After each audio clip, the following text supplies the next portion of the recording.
Afin de soutenir les actions menées pour la lutte contre les cancers féminins au Gabon, notamment ceux du col de l'utérus et du sein, le présent atelier de réflexion s'organise pour l'amélioration de la prise en charge de ces pathologies sur l'ensemble du territoire national. Selon les nouvelles estimations faites par le Centre international de recherche sur les cancers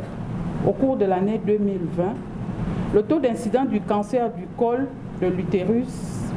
est de 11,8% et celui du sein 9,8%. En dépit de tous ces efforts engagés et des résultats encourageants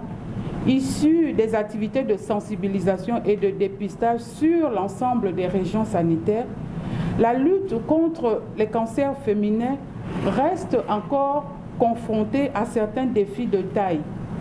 dont ceux portant sur les mécanismes pour une prise en charge globale dans l'optique de converger vers la performance. C'est toute la symbolique du présent atelier qui regroupe le panel des acteurs intervenant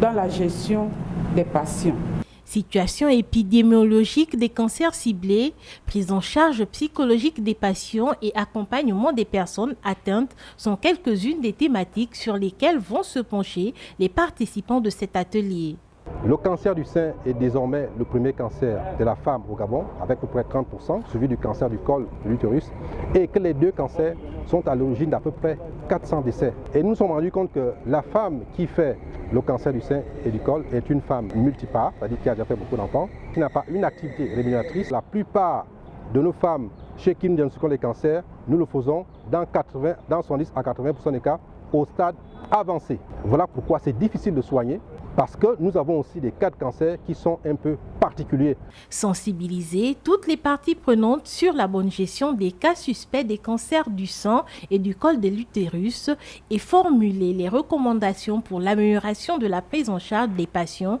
sont les objectifs prioritaires de ces assises.